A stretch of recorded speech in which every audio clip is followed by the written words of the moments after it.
परवरदिगार मेरे वालिद कहाँ हैं? ए अल्लाह मेरा चचा नजर नहीं आते, मैं कहाँ जाऊँ? मुझे जन्नत में नहीं जाना जब तक मैं इनको ले नहीं लेता। ए अल्लाह मुझे जन्नत में जाने का हक नहीं है।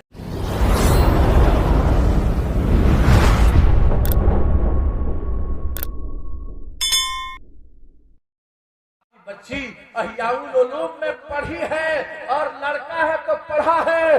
कसम खुदा की वो बच्चा आपको संवारने के लिए एड़ी चोटी लगाएगा, वो बच्चा आपको राह रास्त पर लाने की कोशिश करेगा। जो बहनें यहाँ से ससुराल जाएंगी, अपने ससुराल में वो जंगल को मंगल बनाएंगी, इसलिए कि उसके सीने में कुरान है, उसके सीने में अहादीस नबविया है। इस पर हमें अमल करना जरूरी है और अगर हमने इसको छोड़ दिया तो मेरे दोस्तों इसका खमियाजा हमें भुगतना पड़ेगा।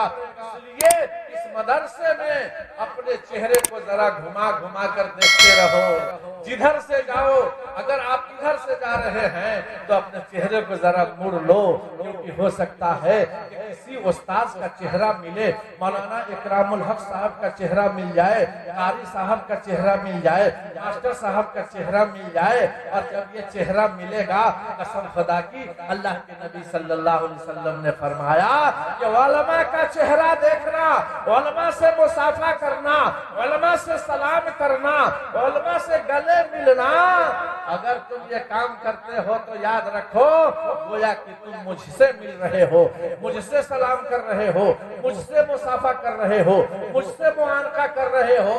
अब बताओ, इतना बड़ा अल्लाह के नबी ने फरमा दिया और इस दुनिया से रुपोश हो गए। अगर हम इस कैरेक्टर के एतबार से अपनी जिंदगी को गुजारते तो कितना अच्छा होता।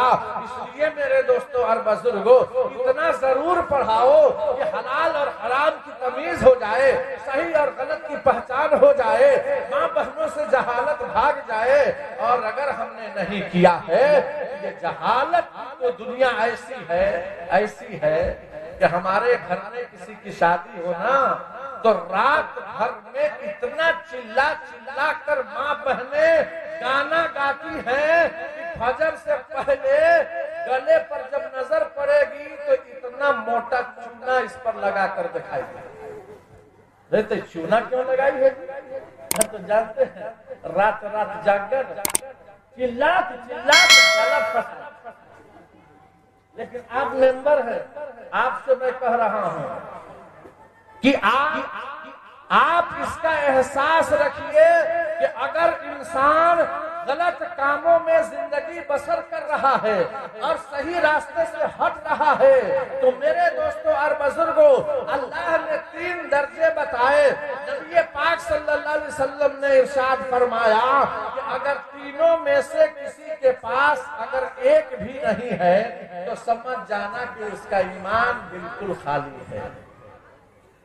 इसलिए अगर गलत देख रहे हो, अल्लाह ने मालदार बनाया, गांव का चौधरी हो, तो उससे तुम्हें अपनी ताकत से रोकना जरूरी है। ऑर्केस्ट्रा गांव में नहीं बजेगा जब तक मेरी जान में जान रहेगी। और अगर तुम उतनी हैसियत के मालिक नहीं हो, ये कह सकते हो जबान से कि सुनो भाई, तुम गलत काम करते हो, गांव के समाज से हटकर इसको छोड़ दो। और अगर वो भी तुम्हारे पास नहीं है, कमजोर हो, बहुत घर के गरीब हो, तुम्हारी बात को कोई सुनने वाला नहीं है, अल्लाह के नबी फरमाते हैं कि उस पर तुम घिन महसूस करो, घिरना करो। तौबा तौबा तौबा, ये कितना जलील इंसान है कि ऐसा कर रहा है। तो मेरे दोस्तों और बुजुर्गों, ये जब इंसान के अंदर आ जाएगा तो अल्लाह ताला हमें कभी न कभी जरूर हिदायत का रास्ता देगा।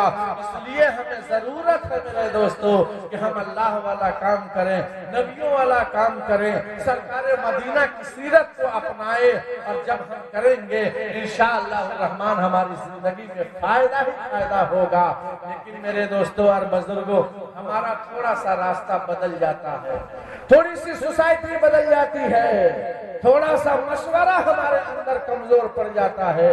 इसलिए मैं आपको बताना चाहता हूँ, जरा गौर से सुनिएगा और इस बात को अपने जहन में, अपने दिलो दिमाग में बैठाने की कोशिश कीजिएगा। जो मैं कहने जा रहा हूँ, अल्लाह के रसूल सल्लल्लाहु अलैहि वसल्लम के पास सहाबी रसूल जितने बैठे हुए हैं, अल्लाह के नबी ने आवाज लगा दी तमाम सहाबा के सामने, ओ मेरे सहाबा, अभी आपके सामने एक आदमी आएगा, उसके चेहरे से पानी टपक रहा होगा।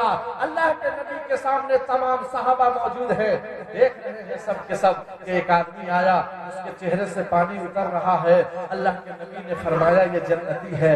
कल होकर फिर अल्लाह के नबी ने उसी मजलिस में कहा, अभी अभी एक आदमी आएगा, उसके चेहरे से पानी टपक रहा होगा। फिर वो आदमी आया, उसके चेहरे से पानी गिर रहा था, टपक रहा था। अल्लाह के नबी ने फरमाया ये जन्नती है।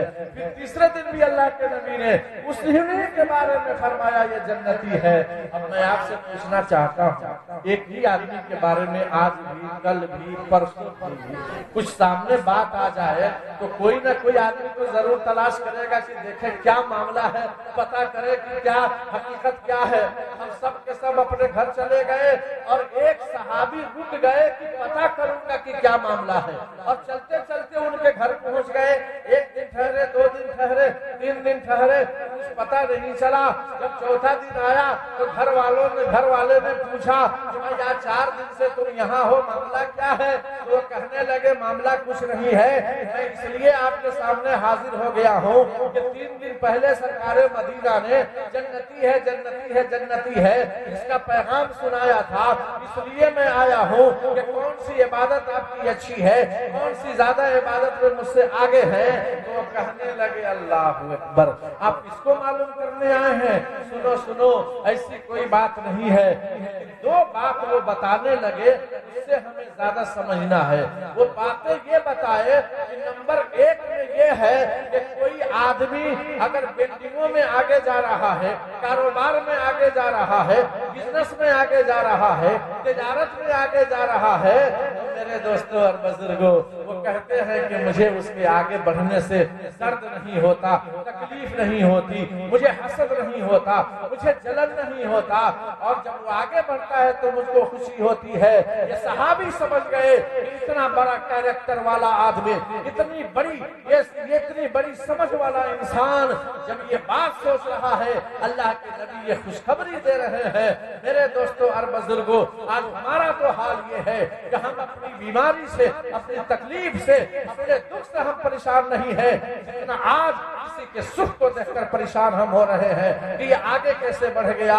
लेकिन मेरे दोस्तों और बुजुर्गों, पैगाम मैं देना चाहता हूँ, आपको बताना चाहता हूँ कि किसी की बात पर हमें नहीं जाना है, बल्कि हमें वो काम करना है जिससे अल्लाह खुश हो जाए, हमें वो काम करना है जिससे रसूलुल्लाह खुश हो जाए, नबी की सुन्नत जिंदा हो जाए, अल्लाह के अहकामात के मुताबिक हम सजदा करें, इंशाअल्लाह बेड़ा पार हो जाएगा। यहाँ भी सुरखुरू होंगे और वहाँ भी सुरखुरू होंगे। इसलिए मेरे दोस्तों और बुजुर्गों, आज हमारे बीच में एक कितना अच्छा सा मंजर था जब 4 बच्चों के सर पर दस्तार रखी गई थी, और वो दस्तार यूं ही नहीं है, उसकी फजीलत का आलम तो ये है कि अल्लाह रब्बे जुल जलाल जब ये बच्चे जाएंगे जन्नत में तो याद आ जाएगा, ये अल्लाह मेरी माँ कहाँ चली गई, ये परवरदिगार मेरे वालिद कहाँ है, ये अल्लाह मेरा चचा नजर नहीं आते, मैं कहाँ जाऊँ, मुझे जन्नत में नहीं जाना जब तक मैं इनको ले नहीं लेता, ए अल्लाह मुझे जन्नत में जाने का हक नहीं है। अल्लाह रब्बे जुल जलाल ऐलान करेगा, ऐ हाफिज़े कुरान, तेरे बाप को भी तेरे साथ भेजूंगा, तेरी माँ को भी तेरे साथ भेजूंगा, तेरे चचा तेरे दादा भी साथ में जाएंगे। ऐसे 10 जहन्नमियों को वो हाफिज़े कुरान निकालेगा, कसम खुदा की जिस पर जहन्नम वाजिब हो गया होगा, वो जहन्नमियों को ये हाफिज़े कुरान निकाल कर जन्नत में दाखिल करेगा। क्या इससे भी कोई मकाम आपके सामने आ सकता है? क्या इससे भी बड़ा कोई मंजर आप देख सकते हैं?